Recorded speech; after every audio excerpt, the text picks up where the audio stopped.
Welcome back, friends. I'm glad to be back today. And today I'm going to offer you the information that you need to successfully identify a sociopath who's in your life. Okay, so today we're going to work on identifying a sociopath. And the reason why I want to do this video, because it's so important, is that we often don't realize what a sociopath is and how to identify them. So we're in that relationship with someone that's probably quite toxic in our life, but we're unaware of that toxicity, and we continue to stay in that relationship way longer than we should, causing ourselves great pain and suffering. So let's begin the video today on discussing the sociopath and the diagnostic criteria of a sociopath, so you can better know and understand if you have one of these particular types of people in your life right now. So let's begin. Number one is a failure to conform to social norms with respect to lawful behavior. Okay, repeated performance of acts that are grounds for arrest. Whether they get arrested or not, they're still breaking the law oftentimes. Second is deceitfulness. It's indicated by repeated lying, the use of aliases, right? And conning others for personal profit or personal pleasure. That's a big one. That's a key one. The third is impulsivity and a failure to actually plan ahead. Fourth is the irritability and aggressiveness is indicated by repeated physical fights or physical or emotional assaults. Next is reckless disregard for the safety of themselves as well as the safety of others. Okay? The next one is consistent irresponsibility, right? Irresponsibility is indicated by repeated failure to sustain consistent work and to sustain a consistent work behavior, as well as to honor financial obligations. Next is the lack of remorse, as indicated by being indifferent or rationalizing having hurt, mistreated, or stolen from another person. And this is interesting because we remember that in the criterion, the individual is at least 18 years or older, and there has to be no evidence of onset of these criterion prior to 15 years of age. And so when you start looking at this criterion and you start thinking about this criterion, it's important to realize that it can't just be one or two off. It really needs to follow this criterion to understand if somebody does and is suffering with antisocial personality disorder, aka sociopathic behavior. The criterion is important to understand, okay? But now let's really focus on their behavior. Many people call it the 90% rule. And a really easy way to really spot a sociopath outside of understanding the criterion is to stay focused on their behavior and not the words that they say. And why I say this is that oftentimes with a sociopath, they can have a tendency of making us feel really good because they say all the right things, right? Until we've known them for quite some times. And then they can go back and forth. They can also be very mean. But when we pay attention to their behavior instead of what they say, it really helps us to feel and to understand what we're dealing with. Another interesting point about dealing with a sociopath is to pay really close attention to extreme behavior, okay? Often a sociopath, 90% of the time, is going to do things in an extreme way. And when you're around them for a long period of time, you begin to forget that this is extreme behavior. And so a good thing and a good rule of thumb is to honestly ask yourself, would I ever do that? So the extreme behavior that just happened, asking yourself, stepping back from the situation and saying, is that something that I would ever do? Okay? Because what I've found is that extreme behavior is extremely common for sociopaths. But the thing is that they quickly cover it up, right? With comments or excuses. You know, maybe they might do something really extreme, and in order to cover it up, they talk about all the stress they're under, right?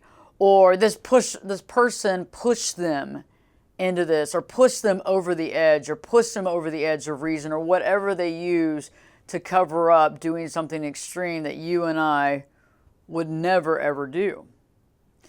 And I find it interesting because when you're around them long enough and you're not paying attention to the behavior, you're just listening to what they say, you can get really lost in the shuffle.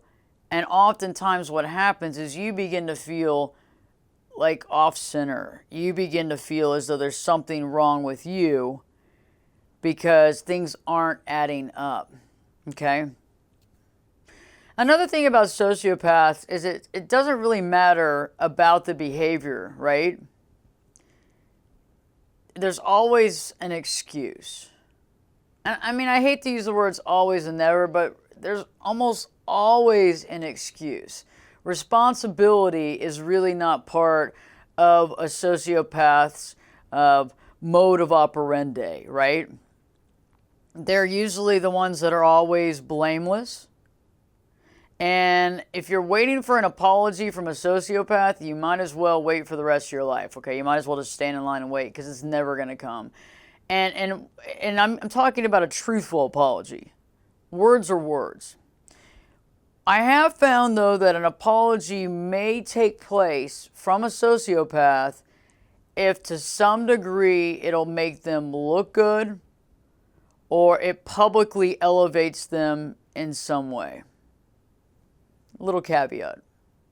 Okay, so another thing that I find often interesting when I'm working with clients, therapy clients, coaching clients, and they've had a difficult upbringing, childhood, it doesn't matter what age they are, they could be in their 30s, 40s, 50s now, even 60s, doesn't matter. But it's interesting when we go back to some of these stories in their childhood, and it was either mom or dad that they would talk about seem to find pleasure in other people's pain, okay? And this is an interesting indicator of a sociopath, is that what I've found is that when a sociopath is listening to someone else talk about their pain, something horrible that's happened in their life, a victim of crime, right? A victim of injustice, something really sad, as they're telling their story, it's interesting how a sociopath may tend to, without even realizing it, begin to smile, smirk, or even laugh. And I find it interesting because when I do watch the news, which is rarely, but occasionally, I'll watch, let's say, like a court proceeding, or, something on the news that has really gotten attention. Recently, I remember there was a newscast when Ashton Kutcher. Okay, there was a newscast. This was probably within the last year. Ashton Kutcher was talking in Congress about trying to change the laws to safeguard children against predators. Okay, and I don't know if you saw this, and I'm going to try to find a clip, but when he was talking to Congress, it was interesting because there was some people you could see obviously listening to his conversation in Congress. It was a full house, and there was a woman, she was laughing and smiling the entire time as he was talking about these horrific situations with children's sexual abuse and what have you. Okay? And that's usually a good sign of a sociopath. Okay, do you see what I'm saying? And they're unaware. They're unable to hold back. Do you see what I'm saying? Like, they're unable to hide that part. I saw some other stuff too. There were several newscasts in the last several years where a family member of the family was killed or something had happened, and you see a person being interviewed, and at first you might feel like you just don't really understand what's going on. You see what I'm saying? And I didn't really realize it until the last few years, that the smiling and the smirking and the laughing when it's something that's horrific. That's something that you and I would have empathy for, something that you and I might even cry over because we can be empathic and we feel for that person's pain, right? That other person that's sociopathic, it's like they can't hold back, if that makes sense. And I ask you to be aware of that behavior, whether it's a friend or family member, or if you're watching it on TV, to understand where that's really coming from. And I find that interesting because I think oftentimes we hear what people say, but we're not watching their mannerisms. We're not watching their behavior. And that's something that can really help you in this situation, because that can give you the cue and the hints to understanding the type of person that you're actually dealing with. One caveat too, which is interesting, is that when I would see this type of behavior in the past, I used to try to, our minds want to act like that's not real. Okay? Like when you've seen something horrible and you want to act like it didn't happen, you create all these thoughts in your head to basically remap that thought and exchange it for something else. I remember one time watching, there was an accident that took place, and it was a really horrible automobile accident, and we were held off to the side as witnesses to what had happened. And I was in shock, and there was a person that they were grinning and kind of smiling and smirking.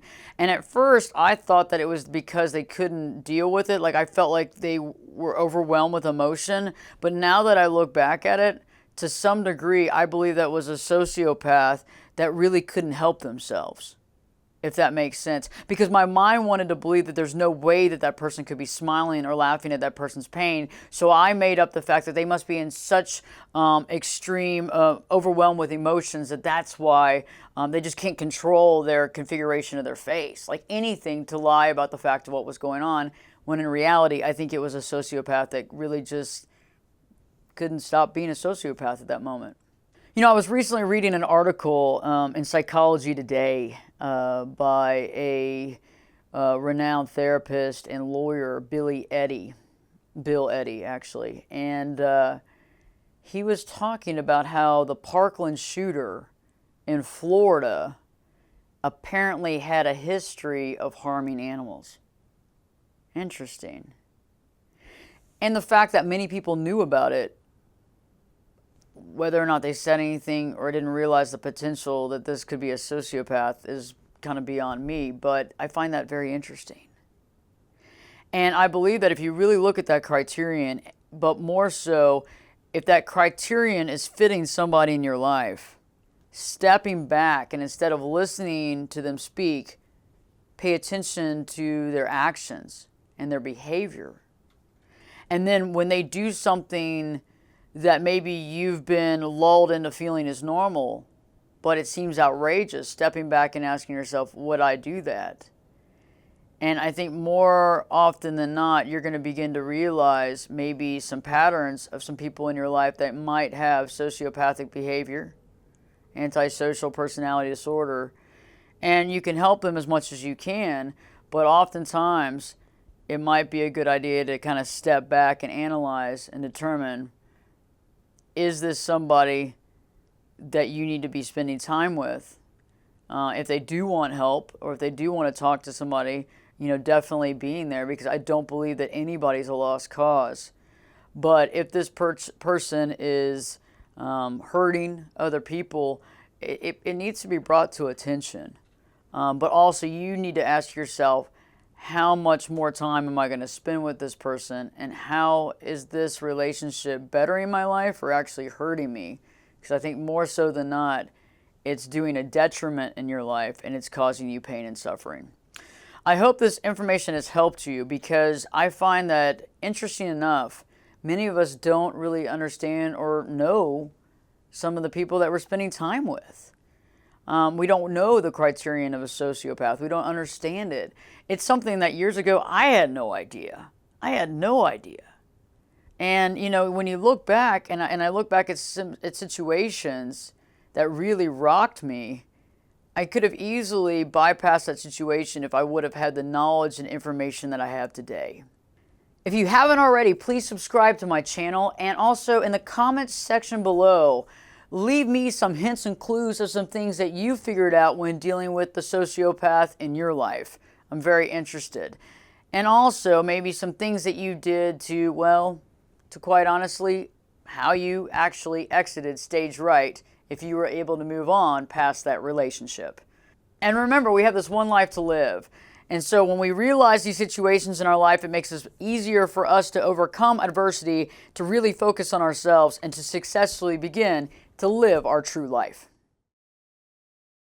Are you currently in a toxic relationship and unsure what the next day will bring? Have you often wondered if there's more to life than this? Do you suffer from self-esteem issues that you've had since you were a young child? Have issues or have difficulty speaking with your family? Do you feel surrounded by self-centered people? Seems as though you're always giving and they're always taking. If you've answered yes to any of these questions, you need some answers. The 10-day challenge to live your true life gives you the knowledge and techniques for creating boundaries in your life that help us to deal with family, as well as dealing with those narcissistic and toxic people in your life.